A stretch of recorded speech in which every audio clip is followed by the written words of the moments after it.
어제 국회 운영위 대통령실 국감으로 2025년도 국정감사가 모두 끝났습니다.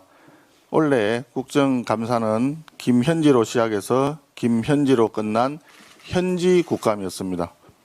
그것도 베일 속 주인공이 끝끝내 모습을 드러내지 않은 현지 없는 현지 국감이었습니다.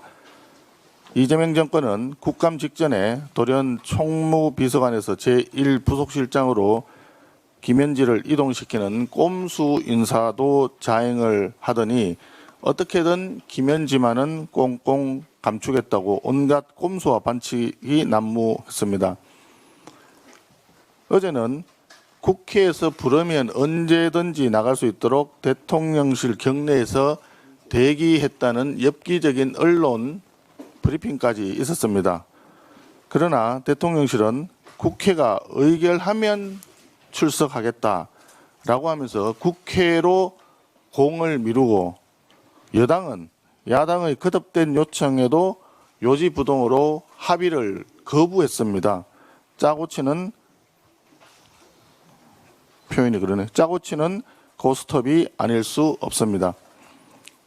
김현지라는 이름만 나오면 발작하며 육탄 방어에 나서는 더불어민주당 의원들의 모습을 보면서 현 정권이 이재명, 김현지 공동정권이라는 한간의 이야기가 결코 근거가 없지 않다는 생각마저 들었습니다.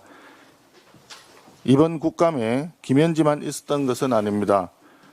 조일의 대법원장을 감금하고 온갖 모욕을 주는 것도 모자라서 대법원의 대법정 법대를 두 발로 짓밟아버린 더불어민주당 법사위원들의 만행을 국민은 기억하고 있습니다.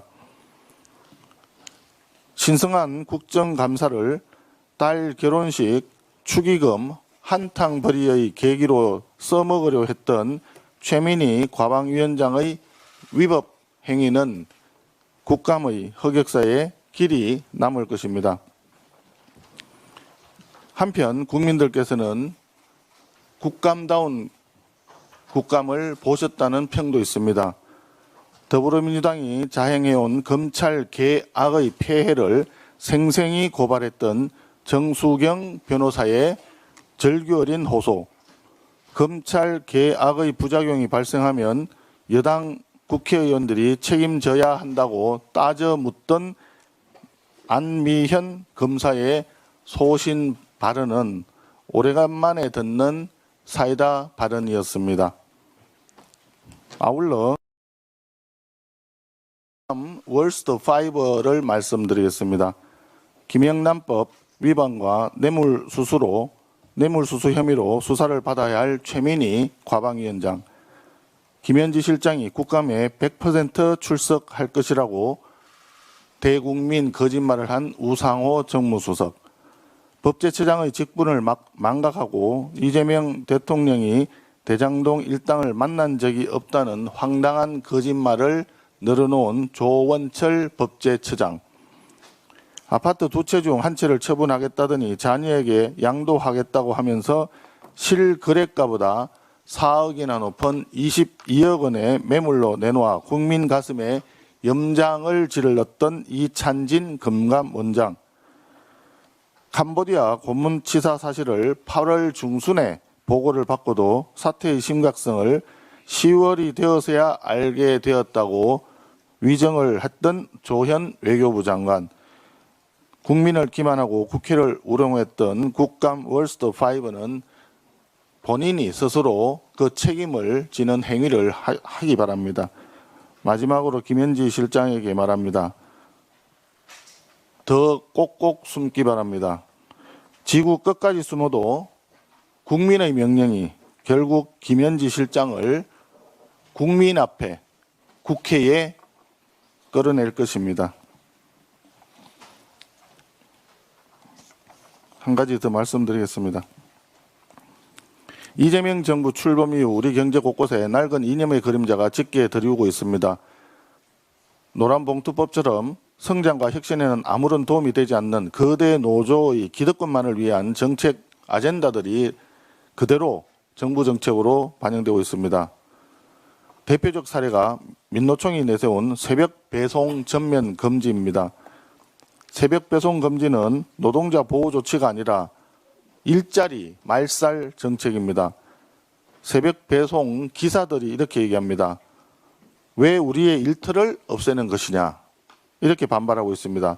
현실을 무시한 채 2년만 앞세운 정책은 결국 근로자, 소비자, 우리 국민 모두에게 피해를 주게 될 것입니다. 새벽 배송 금지 주장은 문제가 생기면 일단 막고 보자는 전형적인 좌파식 규제 만능주의 발상입니다.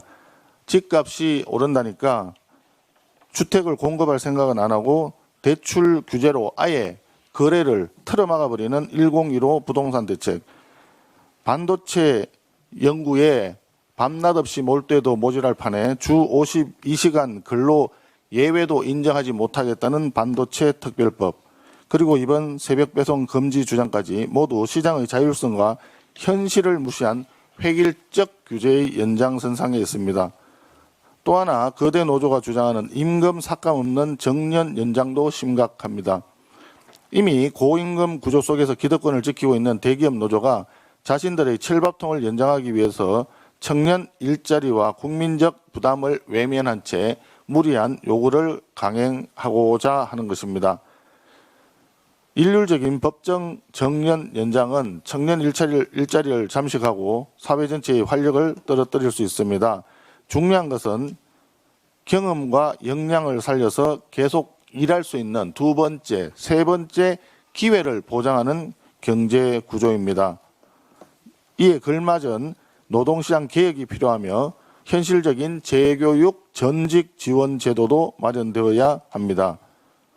하지만 노란봉투법 선례처럼 현실을 외면한 채 거대 노조 눈치만 보면서 시대착오적인 규제와 기득권 옹호 정책을 계속하는 더불어민주당은 각성해야 할 것입니다. 결국 피해는 국민과 청년 세대에게 고스란히 돌아갈 것입니다. 다시 한번 더불어민주당에게 촉구합니다. 국민의 목소리를 직시하고 야당이 제안하는 사회적 대타협기구 구성에 나서서 국민과 경제 모두에 도움이 되는 방향으로 정책을 입안해 나가기를 다시 한번 강력히 촉구합니다. 이상입니다.